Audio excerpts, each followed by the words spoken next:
Welcome to our channel, $1 Million Made Easy. This is a channel where we help you know your numbers. And here are some key numbers you really need to know. Probably the most important is number one, your expected expenses. What's your lifestyle like today? And we'll go ahead and plan for inflation, planning ahead. But what are your expenses like today? Number two, what other income will you have in retirement? What will you get for Social Security? When will you start Social Security? Will you get a pension? When will you start that? How much will you get for each of these? And probably one you may not consider is number three. What's your success failure comfort level? Now, what do we mean by that? We're going to use data for 100 years from the S&P 500 for the last 100 years, and we simply project ahead what similar returns might do for you in the future. You have to forgive me, my voice gives out a little bit. I've got a cold.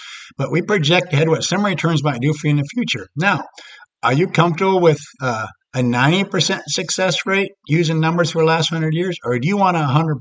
Do you want a situation where no matter what happens, if it's like the last 100 years, you do not run out of money, your plan does not fail? Or are you okay with a 90% or an 85% success rate? You want to have some kind of percentage in mind. And obviously, number 4 and 5 are how much can you save monthly and what's your starting balance.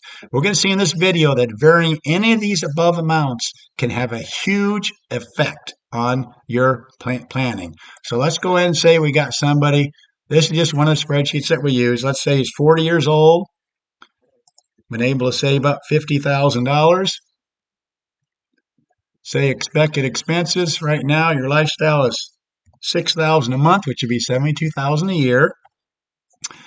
Let's say you go to Social Security calculator, which is another thing you need to know how much you're going to get from Social Security. You can go to Social Security quick calculator, enter some information. It's going to kick out a value, a rough estimate of what you might get at age 67.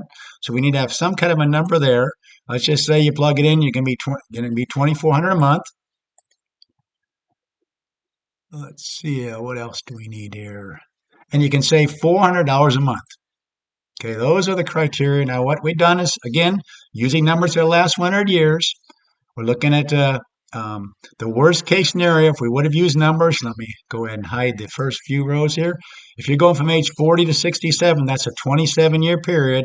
And the worst 27-year period in the last 100 years, again, the worst case scenario you can possibly see is this right here using numbers from 1955. You'd have 864,000. The second worst numbers from 1956, you'd have 875,000.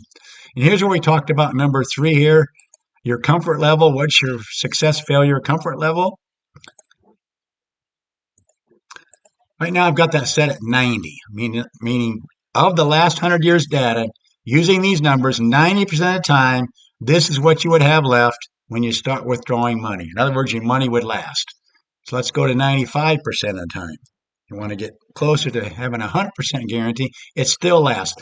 Only in this situation, right here, the worst and second worst, you actually have your money running out. In this case, worst case scenario, your money's running out at age 97. Second worst, 103. But every other one of these scenarios, 95% of the time, your money's going to last no matter what. Now, how are we coming up with these numbers? Here's the 6,000. We're going to go ahead and do an inflation rate of 3% over the next 27 years. So have the same buying power of the 6,000. You're going to need approximately 13,328. With this Social Security, it's going to grow. Every year you get a COLA. And if you take it at age 70, you're going to get 100%, age 67, you get 100% of that.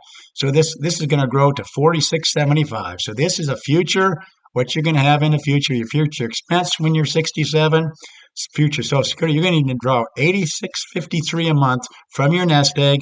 And if we do that from these different amounts, this is how long your money would last. Worst case scenario, your money's last until 97, second worst, 103, and so on. Now, what happens if you don't want to go out at age 67? Let's go to age 66 and see how these numbers change. Again, we're kind of looking at this row right here because this shows you when you run out of money. You take it at age 66, several things are happening now. You have one less year for these numbers to compound, but also if you take it at 66, you only get 93.3% of this amount right here. This is what it grows to over 26 years, but you're going to get 93% of that. In that case, worst case scenario and the second worst, your money runs out at age 90. Second worst, 90. 5% of the time you're running out of money at age 93, but 95% of the time, given the numbers for the last 100 years, again, that's coming back to this comfort level right here. What are you comfortable with? Are you comfortable with a scenario where 95% of the time your money would last till age 93? Now, what happens if you want to go to age 65? Now what's happening? These ages are getting quite a bit younger. You're probably not comfortable with running out of money at age 79 or 81 in these two worst case scenarios. But 5% of the time, you're running out at age 84. Let's change this to a 90% comfort level there, comfort of success. Now you're up to 87. You still might not be comfortable with that. These two other columns are the median for these time periods and the best case scenario. But even the median right here, you're running out of money at age 99, which most people will be comfortable with. So what could we different? What could we do different if we just change a couple other variables? Let's just first of all show you what if you only needed 5,500? This just shows you how just changing a few numbers changes everything. Look at that. Now you're up to age 96, even these two worst, 87 and 91. Let's go back to the 6,000, just showing you how any one of these variables can really change. What happens if you do, say you have 60,000 instead of 50,000? Let's see if that makes any difference. Now you're up to 92. Let's go back to 50,000. And let's say you can save $500 a month. Now your money's lasting until age 94. Again, we're looking at the 90% situation here. Let's go back to the 400, leaving it to 50,400. Let's do one other thing you might not even think about. What about if we just change this to increase by 3% a year? Let me show you all the numbers. Right now, we're just putting 400 in a month all the way through. What happens if we just increase that each year by just a little bit? Something that you probably wouldn't even notice. $400 in 1 year, then 412, and so on. Did you see the difference between not having an increase? Your money's run out at age 87, 10% of the time. Again, you got a 90% success rate. There's that ratio, success, failure. 10% of the time, using numbers for the last 100 years, you'd run out of money at age 87. But what happens if you just did that little 3% increase? Watch this number change from 87 to 97. Just putting in a little bit more each year. That's if you want to go out at age 65. Let's say, for example, you want to go out at age 64 and you want to see what $500 a month would do. Right now at age 64, you're running out of money at age 87, 10% of the time. 90% of the time, you make it to at least 87, with the median being age 100. Hopefully, you see how any of these that we change changes everything. Let's go ahead and go to $500 a month. $500 a month, you're up to 97. Let's go back to $400 a month and notice what's going on here. Not only taking at age 64, not only do you have 3 less years for this money to accumulate, because you're taking early, you only have 24 years for these numbers to compound. Also, if you take it at age 64, you only get 80% of what you would get if you waited till age 67. Hopefully, you see that any one of these numbers can really change these numbers. That's what we do on this channel. We love running numbers for you, just showing how just changes just a little bit can make all the difference in the world. Maybe you'll be getting more from Social Security. Again, what's your comfort level for your success and failure rate? Are you comfortable with 90% of the time using numbers for the last 100 years, having your money last until age 87? Or maybe you want to go to age 65 and your money's last until age 97? How about if you run the numbers at just 5,000 a month? Again, that's why that was number one that I mentioned here. This is the number one thing you need to realize. You need to plan on what are your expected expenses. If you just need $5,000 a month, look at this. In every one of these scenarios, $400 a month, you'd be just fine going out at age 65. How about 64? Still lasts, except in the two worst case scenario. Let's go back to 95% success rate. Again, 95% of the time, the last 100 years, you'd have your money would last. 5% of the time, it would last also. Only in these two worst case scenarios, wouldn't it? How about age 63? Now we're getting down there to 90. Then you might have to put in a little bit more money. But you see how important any one of these, again, start out with what your expenses are. Be sure and put in what your Social Security is. Obviously, if you have a different Social Security amount, that's going to change everything too. Let's go to age 65 again with a 90% success rate. And let's say you only get $1,600 a month from Social Security.